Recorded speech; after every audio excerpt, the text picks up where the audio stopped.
Hey everybody, I'm out on a route and I have a little bit of time to kill, and I figured I would do a quick video because I've been asked about Alexander Dugin a lot lately, and I've had some people reach out to me because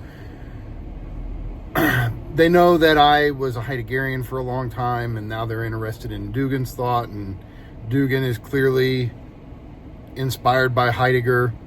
And so the two questions that I've gotten recently are, hey, what do you think of Dugin's concept of cultural Dasein?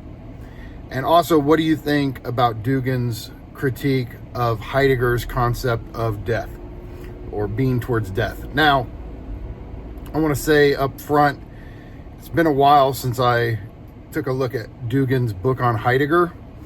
And so perhaps what I'm about to say is more a response to the way the people who have reached out to me describe Dugin's positions on these things. So, okay, with that being said though, so with the cultural Dasein concept, so what Dugin's doing is he's saying, look, Dasein is not just a universal thing. Okay, for those who don't know, for Heidegger, he, in his famous book, Being in Time, he does this Analytica Dasein. And what it essentially amounts to is doing an ontology of the human being. And he calls the human being Dasein, or being there, because he wants to take the human and embed the human ontologically in the world.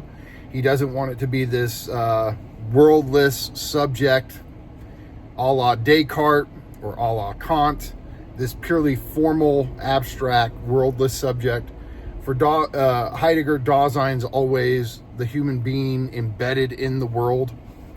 And so what he does in Being in Time is he, especially in Division 1, he lays out the universal structures, what he calls existentialia, of the human being's existence, of Dasein's existence. And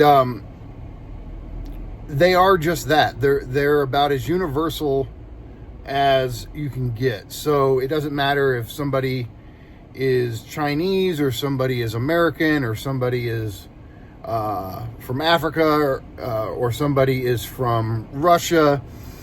If you're a human being embedded in a world, Heidegger's existentialia are basically going to apply to you. And so that's where you get this universalist reading of Dasein in Heidegger. What Dugin wants to emphasize is say, well, actually being there is always embedded in a particular local world. Now, for him, this is where, his politics, the fourth order politics, where he wants to develop multipolarity. What he's getting at, I think he thinks there's 12, 13, 14 main cultural Daseins on the planet. So China would be one, America would be one, Russia would be one, the Middle East would be one. So he thinks that there are just different world cultures or world horizons that are irreducible to one another, and that they each should be allowed space to do their thing and world in their own particular way. And so, because he wants to emphasize this particularistic reading of Dasein, what you get is a rejection of the universal, of global Dasein or universal Dasein. And for me, the problem with that move is the analytic of Dasein itself. Regardless of Heidegger's politics, right? You bring up this, somebody's going to end up bringing in his politics. But bracketing that out for a moment, and I'm not saying you can even bracket it out entirely in terms of Being in Time. But what I will say, especially of Division 1 of Being in Time, is that the structures that he lays out of Dasein, of the human being in its being, are pretty damn universal. And it's hard to find a way to try to particularize all those. And so I just think that despite, I mean, it's like, okay, Dugin, you can go in that direction, but simply asserting that there are these particularistic forms of cultural Dasein does not in itself undermine the transcendental existential analytic that Heidegger pulled off in Division 1 of Being and Time. And I just think that division still holds as far as what it establishes about the human being. And so, yeah, I just would claim that Division 1 of Being and Time is very solid from a transcendental existential perspective. And, you know, it's I feel like, okay, you can deny the universalization of Dasein if you want, but the way Heidegger argued for it is pretty impressive, and for me at least, it's pretty convincing. So that's what I would say on that. As far as Heidegger's concept of being, or phenomenon of being towards death, the way it's been described to me is Dugin's saying, look, death is something that's always rooted in a local cultural Dasein. Different cultures have their specific ways of interpreting death, and so there is no one universal being towards death. And of course, he's drawing from religion. So if you're in more of a secular culture, you're going to think that when you're dead, you're just dead.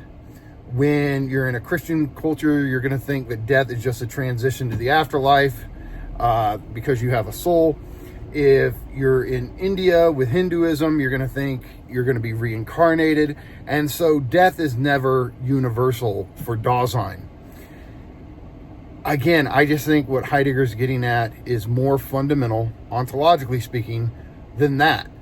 Because what Heidegger is describing is not an interpretation of death or interpretation of what comes after death, or when you're dead, are you really just dead in the ground? What he's talking about is being towards the moment that you will no longer have the possibility of projecting yourself into the future on the basis of your unique facticity. Now that's a bunch of Heidegger terms there, but look, at the end of the day, if you're 30 years old as a human being, all of the stuff that's led up to that moment is a basis on which you're projecting yourself into the future. And nobody has your factical basis except you. So this singular possibility of no longer being able to project yourself into the future on the basis of your facticity is something that you yourself stand to lose at death. And it has this potential to individualize you, because only you can lose this possibility. And so what Heidegger's really describing with death is something that's true across all cultures. I'm sorry, like even if you believe you have a soul and you go and you live on, or that when you're dead, or you're going to be reincarnated, what we all have to face is, in our basic everyday phenomenological experience, there's going to come a point that we are no longer here. And you can believe that that's because we're gone, period. We don't live after death. You can believe that our soul goes somewhere. But in the concrete phenomenological sense, there comes a point you are no longer here projecting yourself into the future on the basis of your facticity. And that is something that, if that's how we're defining death, that is always something everyone in every culture is projecting themselves towards. And so I just think Heidegger, what he's doing with death is more fundamental than what Dugin is doing with death, and that death does remain this singular, individualizing possibility for each and every one of us, regardless of our culture. So, look, if there's more nuance to Dugin's position, okay, but I just wanted to take a sec to give my initial thoughts on these two, I guess you would call them, criticisms of Dugin, of Heidegger. Dugin's criticisms of Heidegger. And, you know, I if there's more nuance, cool, then maybe I can go read up on his in his book on Heidegger and come up with a more detailed response. But I've just been asked this question enough in the last 2 weeks or so, and I'm sure it has to do with the land Dugin discussion. But people have asked me this stuff, so I just thought I could respond all in one go. So those are my thoughts, and if you think that the Dugin's position is more nuanced, or that I missed something, let me know, because I am interested in this. Obviously, I mean, you guys know that I'm primarily interested, or I primarily theorize from a Lacanian Zizekian point of view, but I still find a great deal of worth in Being in Time, and few philosophy texts have influenced me more than Being in Time. So I'm always eager to have a discussion about Being in Time. And right now, I guess the most famous Heideggerian or Heidegger-inspired thinker in the world is Dugin.